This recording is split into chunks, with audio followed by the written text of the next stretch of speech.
Sebagaimana kita tahu jika pajak adalah kontribusi wajib terhadap negara. Nah, pajak ini bersifat memaksa sesuai dengan undang-undang tanpa adanya imbalan secara langsung. Dan kita sebagai warga negara Indonesia wajib untuk membayar pajak. Jadi di pajak ini dibagi menjadi 3 jenis, yaitu PPN, PPh, dan PBB. Selanjutnya kami akan membahas tentang PPN atau pajak pertambahan nilai. Nah, PPN adalah pungutan yang dibebankan atas transaksi jual beli barang atau jasa yang dilakukan oleh wajib pajak pribadi atau wajib pajak badan yang telah menjadi pengusaha kena pajak. Nah, contohnya nih, misalnya kalian ingin membeli makanan di Solaria, maka kalian akan mendapat PPN sebesar 11%. Selanjutnya kami akan menjelaskan tentang PBB atau pajak bumi dan bangunan. Nah, PBB ini adalah pajak yang bersifat kebendaan, di mana besarnya pajak ditentukan oleh bangunan atau rumah yang dimilikinya. Contohnya, orang memiliki rumah seharga 5 miliar. Nah, maka dikenakan PBB sebesar 5%. Dan yang terakhir adalah PPh. Nah, PPh ini adalah pajak penghasilan. Dan artinya sendiri, PPh adalah pajak yang dibebankan kepada wajib pajak pribadi atau wajib pajak badan yang memiliki pendapatan dalam jangka waktu 1 tahun. Nah, contohnya, seorang pegawai tetap memiliki gaji setelah dipotong PTKP adalah 40 juta. Maka akan dikenakan tarif sebesar 5%. Nah, tahukah kalian bahwa pajak memiliki banyak sekali manfaat?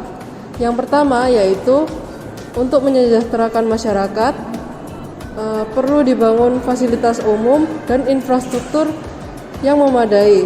Salah satunya yaitu dengan membangun jalan tol, rumah ibadah, dan lain-lain. Nah, yang kedua yaitu pajak memiliki fungsi untuk memajukan sumber daya manusia. Salah satunya yaitu dengan pendidikan. Nah, pajak ini dialokasikan pemerintah untuk mendanai KIP dan BOS. Nah, yang terakhir yaitu pajak memiliki fungsi untuk meningkatkan fasilitas kesehatan. Pajak berfungsi untuk meningkatkan kualitas rumah sakit, yaitu dengan pemerintah membiayai JKN atau KIS oleh PBI.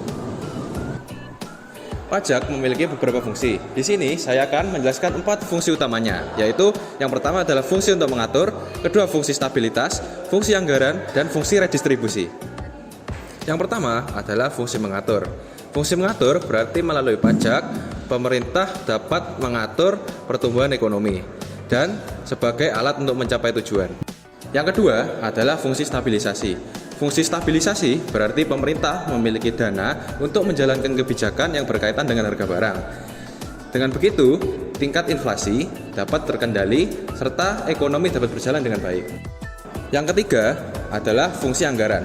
Fungsi anggaran berarti biaya digunakan untuk pengeluaran negara, seperti tugas rutin negara dan melaksanakan pembangunan. Yang terakhir, pajak memiliki fungsi redistribusi. Fungsi redistribusi berarti pemerintah menggunakan dana untuk biaya pembangunan infrastruktur dan fasilitas umum, seperti membangun jembatan, memperbaiki jalan, dan fasilitas kesehatan. Dengan kita membayar pajak, kita bisa membuat masyarakat lebih sejahtera. Karena dengan kita taat membayar pajak, pemerintah dapat menggunakan dana kita untuk membangun infrastruktur dan fasilitas umum yang juga akan berguna bagi masyarakat. Maka dari itu, jangan malas untuk membayar pajak ya.